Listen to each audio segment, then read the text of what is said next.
Airsoft GI would like to thank our sponsors. Well, it's interesting because, like, I remember that first line class was only like 80 people. Oh my God! Yeah, it's like one platoon versus another platoon. Yeah. And yeah, it's just funny because like you get your core group of people started, and then you have that momentum, you keep going.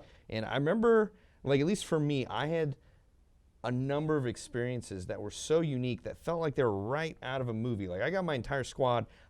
We hit a clearing, and I remember Colonel McKnight telling us, like, hey, if you have a chance, don't go into the clearing, go around it. And we just started walking through it. My squad walked into it, and I just had this bad feeling. I was like, hold up. And then right as that happened, the entire tree line lit up. Everyone got shot. I got prone. One guy behind me ran away, but it was literally like me and one other guy that were left. And I tried to get out of there and got shot. But it was like just those movie moments. It's like, I don't know. It feels so amazing.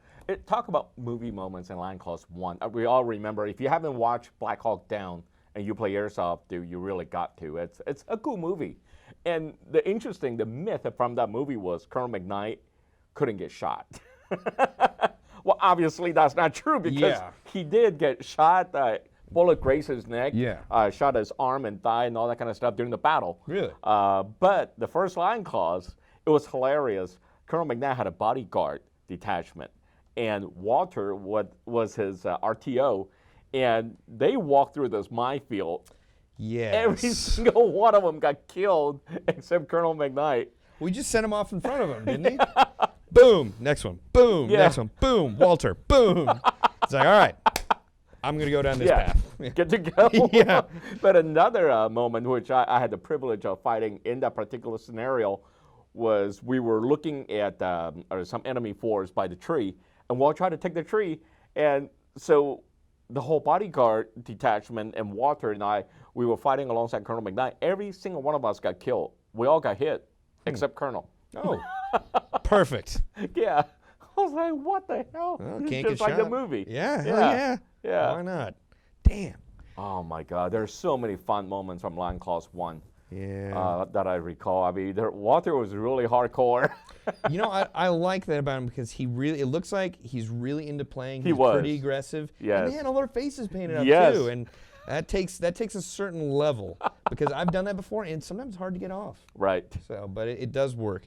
And God, I remember at one of the night games, there was some gentleman that got on top of that giant hill in Bakersfield with a spotlight. And I remember I didn't know it was there until I ran across the open area. It was like spotlight. I was like, oh my God, I'm stuck in the middle of nowhere and lit up. Yeah. God, and there was people who had tracer units. It was just so much fun. It was fun. Oh my God, LC1. I remember vividly as if yesterday, 7 minutes left on the clock. And the hill was occupied by Ken Muller's force. And Helmut Fritz was LT also at the time, our webmaster. Yep.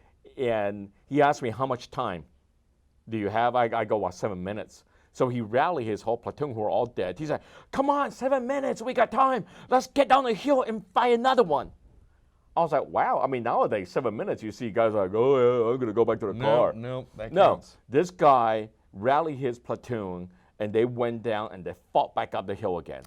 Was a bit of a suicide charge. Yes. Yeah, once we got to the edge of the city, like, it was funny because like the front three guys got shot and the rest have kind of made our way in. We were like, just push, we're almost there. So, yeah. You see, the clever one, the clever reason behind the whole charge was so James and Walter and two other guys, the four bodyguards, they carried the food supplied. They were going up on the right flank to the city, while Helmut and you guys creating a big charge. Oh, so they were trying to get in while we were... Exactly. Oh, see, that was actually the diversion. Damn. Yeah. Well, good to know that we were the diversion. That's right. You didn't die for nothing. No. I remember that was probably... I remember I was walking up the hill, 2 pistols going, I don't care if I hit anyone. Blah, blah, blah, blah. But yeah, that's funny. I had no idea. I didn't have a scope of the bigger battle plan. I think that's kind of cool about these operations, that you have your own little piece of it. And unless you're in a command role or you're at like one of the sand tables or whatnot, you don't see the whole picture. So that's really cool. Yeah, that was fun. Line Class 2, oh my God. I remember Walter emailing me. He's like, could you ask Colonel McKnight, can I be his RTO again? And you gotta understand, Colonel McKnight, I mean, after one game, he's not gonna remember everybody. Oh yeah. And but he remembered Walter, so I emailed him. I was like, sir, Walter was wondering if it's okay for him to be our RTO again. And he's like, yeah, sure, fine. Whatever. If he likes to die again. I'm sure Walter's like, yep, let's do Yeah. it. So. LC2, my God. I mean, LC1 was hard. LC2 got a little easier because the name got out. Yeah, The colonel was actually absolutely, there. yeah. Ken Miller was actually there. And so LC2, I think we had like, 150 players? Mm-hmm.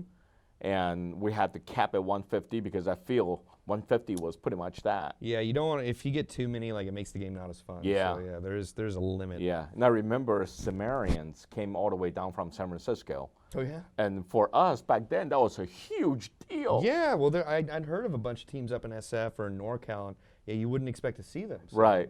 Yeah. But nowadays, Lion Claws, we get people who fly in from Sao Paulo, Brazil, from Hong Kong, from Ireland. I think I met some of the Brazilians that came in for the last game.